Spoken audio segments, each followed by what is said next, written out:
Bonjour, dans ce chapitre 4, nous allons étudier les rayons X et plus particulièrement les spectres d'émission et d'absorption de ce rayonnement par la matière. Un peu d'histoire sur les circonstances de la découverte des rayons X. Les rayons X ont été découverts en 1895 par le physicien allemand Röntgen qui étudiait le rayonnement cathodique avec des tubes de Crookes, comme le montre la figure ci-dessus. En 1901, il reçut le prix Nobel, le premier prix Nobel de physique en récompense de ses travaux.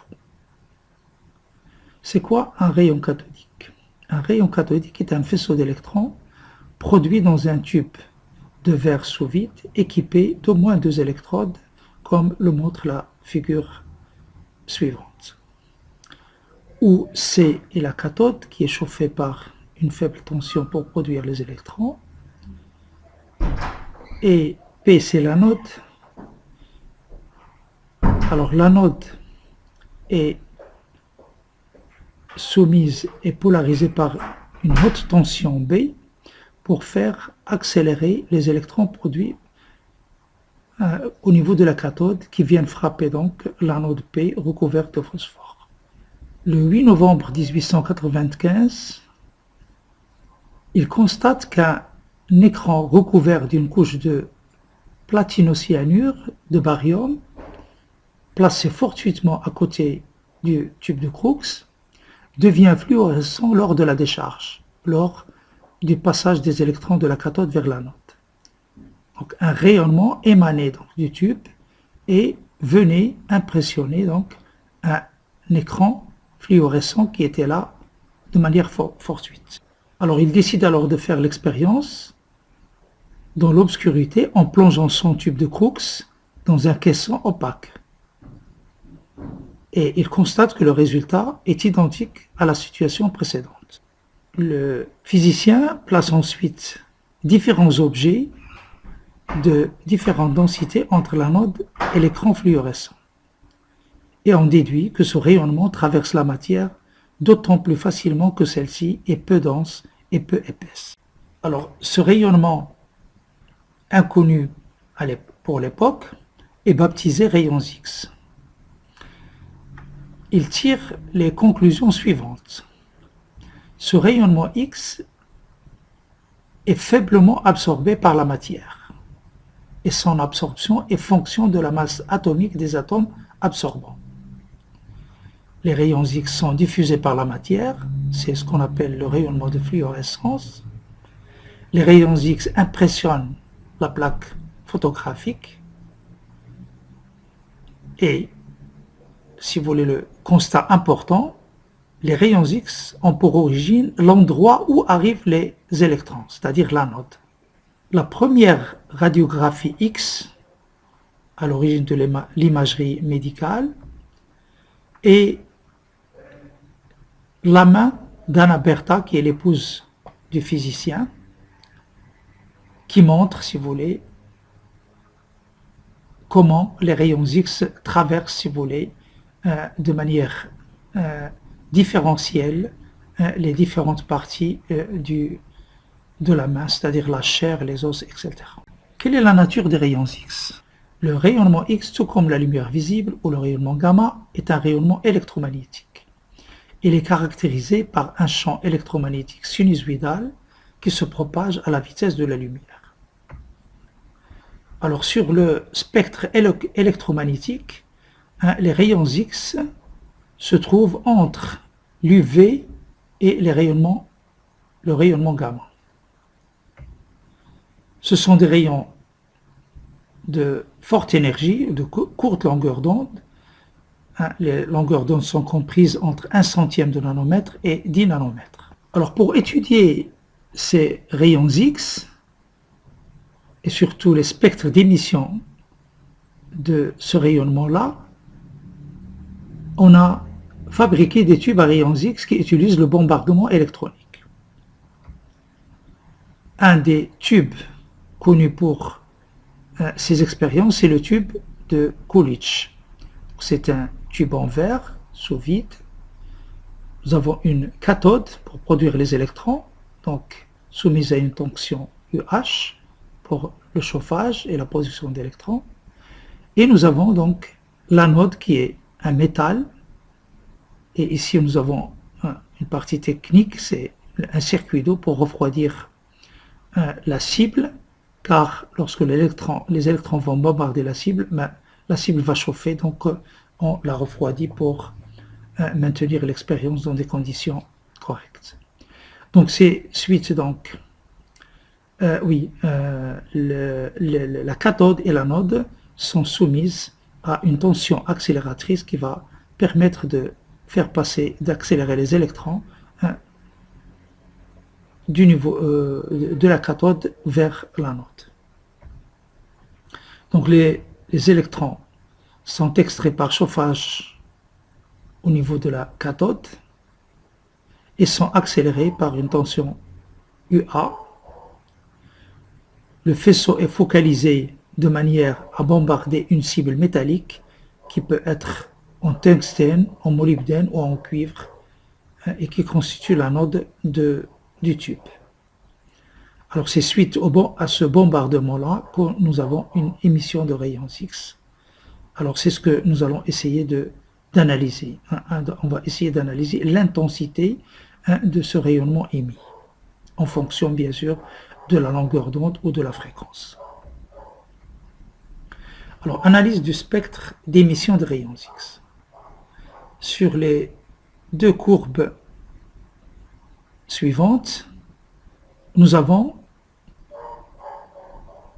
les spectres caractéristiques de l'intensité du rayonnement émis par une cible, en fonction de la longueur à gauche, la longueur d'onde à gauche, et de la fréquence à droite. Alors on constate que ces spectres-là peuvent être analysés comme étant constitués de deux composantes. Alors un spectre de rayonnement continu, c'est cette partie-là, ici, c'est l'équivalent en fonction de la fréquence, c'est cette partie-là, c'est le spectre continu, et un spectre de raies ou de pics. Alors ces raies-là, ces pics, sont caractéristiques de la cible. Alors bien sûr, la relation entre la longueur d'onde et la fréquence, c'est une relation très simple que vous connaissez très bien, nu égale C sur lambda. Alors quelle est l'origine du spectre continu? Alors nous savons que la cible est formée d'atomes. Alors nous savons aussi que chaque atome a un noyau et puis un cortège électronique. Le modèle le plus simple, c'est le modèle en couche, si vous voulez, couche K, L, M, etc. Et les électrons, bien sûr, si vous voulez, le remplissage de ces couches-là obéit aux règles de la mécanique quantique.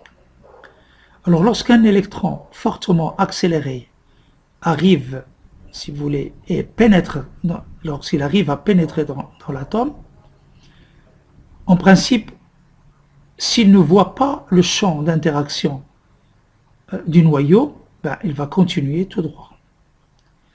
Mais le fait que le noyau est positif et l'électron est négatif, donc il y a une interaction. Quand l'électron rentre en interaction, si vous voulez, dans le champ d'interaction du noyau, il est ralenti, il est attiré vers le noyau, il est ralenti et dévié. Et voilà donc la trajectoire que va subir un électron, si vous voulez, fortement accéléré quand il rentre à l'intérieur de l'atome. Bien sûr, c'est lors de ce ralentissement et ce changement si vous voulez, de cette déviation qu'il y a production de photons X que nous allons expliquer, si vous voulez, plus précisément dans le slide suivant. Donc je répète, lors du bombardement de l'anode, un électron fortement accéléré pénètre dans un atome et à cause du champ électrique attractif très intense du noyau, il est freiné et dévié. L'électron perd de son énergie cinétique, et c'est cette différence d'énergie entre l'électron, si vous voulez, en fin de trajectoire et l'électron incident, qui est transformé en rayonnement X. Ce rayonnement X qui est dû à ce freinage-là ou à ce ralentissement-là des électrons, hein, à cause de l'interaction avec le noyau, est appelé le rayonnement de freinage ou de Bremsstrahlung. Alors pourquoi ce spectre est continu? Pourquoi donc on a cette allure-là, un spectre continu? Alors essayons d'expliquer sur, si vous voulez, un électron et, si vous voulez, l'interaction de l'électron avec le noyau. Alors sur cette figure, j'ai pris un noyau et un électron qui a une énergie, avant d'interagir avec le noyau, une énergie E1. Et j'ai schématisé, si vous voulez, autour du noyau, le champ d'interaction, c'est-à-dire lorsque l'électron entre dans cette zone-là, donc il entre en interaction avec interaction attractive avec le noyau. Nous savons que les électrons sont accélérés par une tension électrique V. Donc, l'énergie cinétique d'un électron est E1 égale EV, avant de rentrer en interaction avec le noyau. Dès que l'électron rentre dans le champ électrostatique du noyau, il est freiné et dévié. Selon la théorie de l'électromagnétisme, toute charge accélérée ou décélérée émet un rayonnement. Donc en principe, ici, il est ralenti et freiné, donc il y a émission de rayonnement. Comment, si vous voulez, d'où provient ce rayonnement? Eh bien, cette énergie va diminuer, si vous voulez, lorsque l'électron rentre dans le champ d'interaction avec le noyau. Hein? Supposons ici, il est égal à E2. Donc, E2 est plus faible que E1. C'est la différence entre E1 et E2 qui sera, si vous voulez, émis lors de ce freinage et cette déviation. La décélération donc, des électrons crée un flux de photons X dont le spectre en énergie est continu. Alors pourquoi il est continu? Tout simplement parce que, si vous voulez, la perte d'énergie est continue. La perte d'énergie continue et la perte d'énergie dépend de la distance entre l'électron et le noyau. Hein? L'énergie, si vous voulez, ici d'interaction n'est pas la même chose que l'énergie d'interaction, ici n'est pas la même chose, etc. La décélération dépend donc évidemment de la distance entre l'électron et le noyau, et par conséquent, les photons émis peuvent avoir toutes les énergies comprises entre l'énergie cinétique 0, c'est-à-dire ici, si vous voulez, l'énergie d'interaction étant nulle, donc j'ai pas de photons, et ici, l'énergie peut perdre toute son énergie, et le photon X a toute l'énergie de l'électron incident. Toujours dans la compréhension donc du spectre continu. Alors, explication de la fréquence maximale du spectre continu.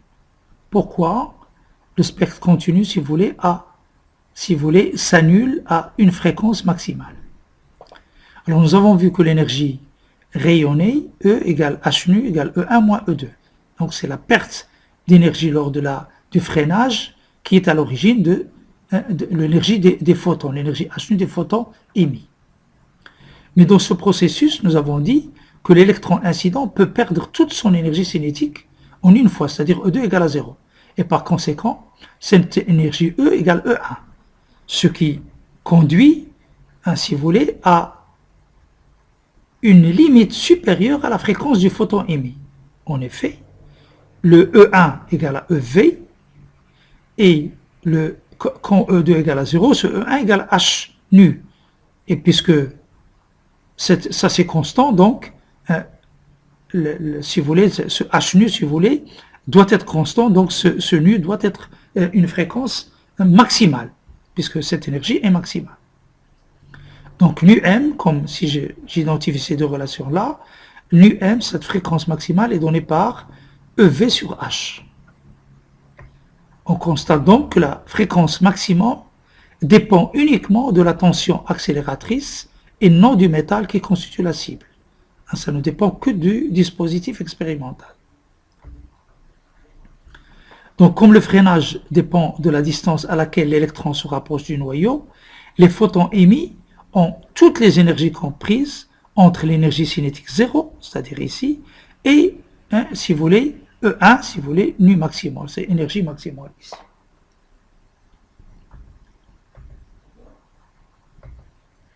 Alors, nous avons vu donc que le spectre continu dépend de la tension d'accélération des électrons, donc de l'énergie cinétique des électrons incidents.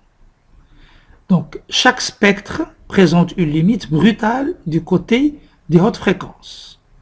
Alors, sur la figure suivante, nous avons une expérience avec trois tensions accélératrices différentes, 15 kV, 20 kV et 25 kV. Alors, selon la relation E1 égale H nu M égale EV, donc nu M égale EV sur H. Donc, on aura trois fréquences maximum pour les trois tensions accélératrices. Nu M1, nu M2 et nu M3. Alors, retour maintenant au spectre combiné, c'est-à-dire le spectre continu et le spectre discret. Alors, nous constatons expérimentalement qu'au-dessus du spectre continu apparaissent des pics ou des raies qui constituent ce qu'on appelle le spectre discontinu. La position de ces raies est caractéristique du métal bombardé par les électrons, autrement dit caractéristique de l'élément chimique qui constitue la cible. Quelle est l'origine du spectre discret? Autrement dit, quelle est l'origine des raies discrètes du spectre discret? Nous savons qu'un atome est formé d'un noyau de charge plus Ze et de Z électrons de charge moins E. Nous savons également que chaque électron est caractérisé par 4 nombres quantiques et a une énergie de liaison bien déterminée, négative car il est lié. Alors, dans le modèle le plus simple, le modèle atomique le plus simple en couche, les électrons sont répartis par ordre d'énergie croissante. La première couche, c'est la couche K, L, M, etc., qui correspondent respectivement au nombre quantique principal n égale 1, 2, 3, 4, etc.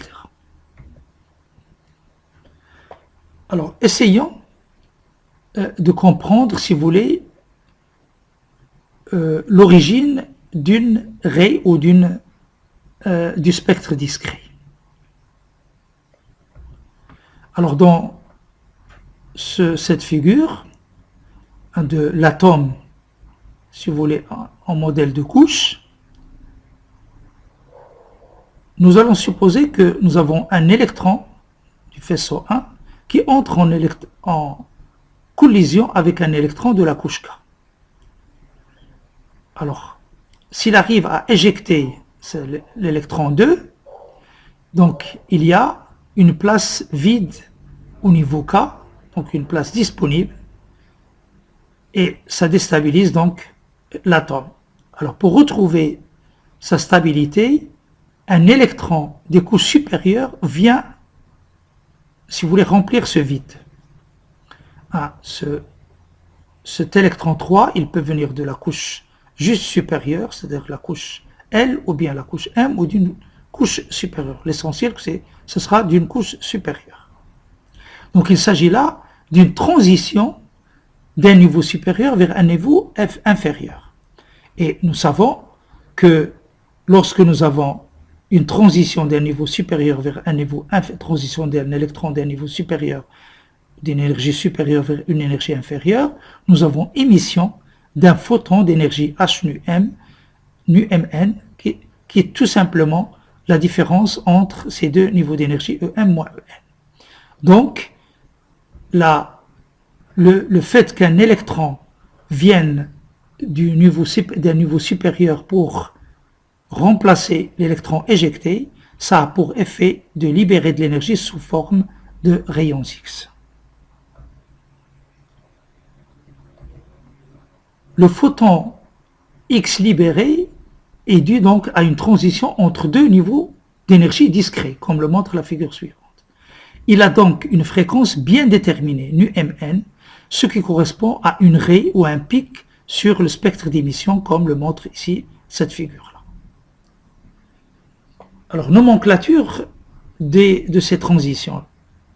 Tout électron tombant au niveau K et provenant de n'importe quel niveau supérieur, L, M, N, O, O, P, donne lieu à un rayonnement appelé rayons X de type K. Même chose pour, si vous voulez, le type M, le type N, etc. Alors pour simplifier donc, le photon X ou le rayon X libéré est donc créé par des transitions électroniques entre les différentes couches. Alors sur cette figure, nous avons la couche K, la couche L, la couche M et la couche N. Si un électron tombe de la couche L vers K, donc c'est un rayonnement de type K, mais on va le différencier par rapport au rayonnement K relatif à la couche M par les lettres alpha, bêta, etc. Donc ainsi nous aurons le photon X K alpha lorsque la transition est entre L et K, photon K bêta lorsque la transition entre M et K, et le photon K gamma lorsque la transition a lieu entre N et K. De même pour la transition donc L alpha, L bêta ou M alpha. Alors sur ce diagramme énergétique, nous représentons donc les différents niveaux à partir du K, le niveau le plus profond, K, L, M, N, O, P, etc. Et nous avons les transitions possibles d'un niveau supérieur vers le niveau K, qui nous permet d'avoir la série type K, ou bien la transition du niveau supérieur vers le niveau L, qui nous donne la série type L, ou bien la transition du niveau supérieur vers la couche ou le niveau M ou la couche M, qui nous donne la série M.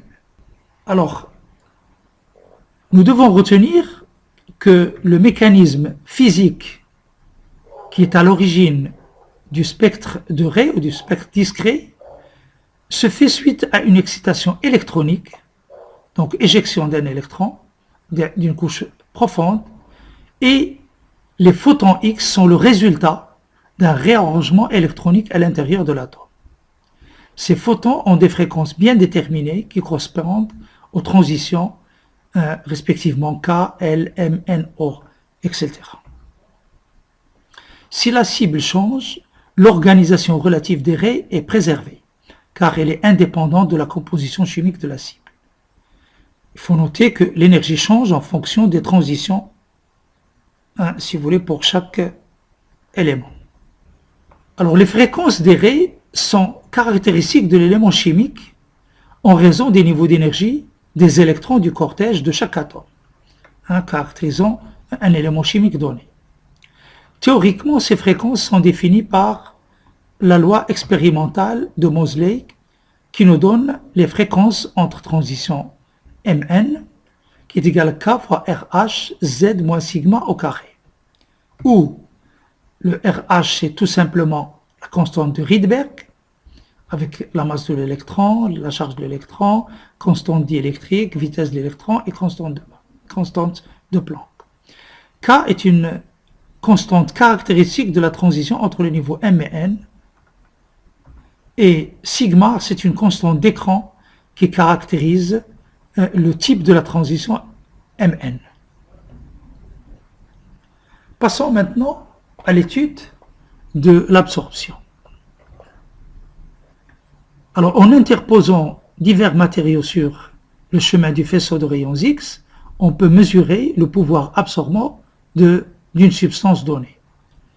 L'intensité incidente, en notant l'incidence par I0 et l'intensité émergente par I, et l'épaisseur de l'échantillon absorbant par D, on montre que la relation entre I et I0 est donnée par cette formule I égale I0 exponentielle moins mu fois D, où mu est un coefficient qui caractérise l'absorption du matériau. Ce coefficient d'absorption dépend bien sûr du matériau absorbant, mais également de la longueur d'onde utilisée. Le coefficient d'absorption des rayons X est donné par la loi de Bragg-Peirce. Il est proportionnel au numéro atomique à la puissance 4 et à la longueur d'onde puissance 3. Alors notons que la formule I égale I0 exponentielle moins mu fois D n'est valable que si le mécanisme d'absorption reste le même, identique à celui de la lumière visible. Alors, quel est le problème donc, ou quel est le changement dans le cas de rayons, dans le cas des photons X? Les rayons X sont absorbés par un mécanisme différent du cas de la lumière visible, en raison bien sûr de l'énergie élevée de leurs photons. Cette énergie est suffisante pour éjecter les électrons des couches de l'élément absorbant, et on observe à ce moment-là une augmentation brutale de l'absorption. En effet, sur la figure suivante, on voit, si vous voulez, que sur cette plage-là, une variation en lambda à la puissance 3. Mais pour certaines fréquences, certaines longueurs d'onde, j'ai une discontinuité de ce coefficient d'absorption. Je n'ai pas une variation monotone. Pourquoi? Parce que cette fréquence-là correspond justement à l'éjection, par exemple, d'un électron du niveau K. Ou bien ici, éjection d'un électron du niveau L. Donc, la courbe qui représente mu en fonction de la longueur d'onde présente des discontinuités chaque fois, une discontinuité chaque fois que la valeur h nu correspond à l'énergie d'un électron éjecté du matériau absorbé. On observe ainsi diverses discontinuités, la discontinuité K, la discontinuité type L, discontinuité type M, etc. Merci de votre attention.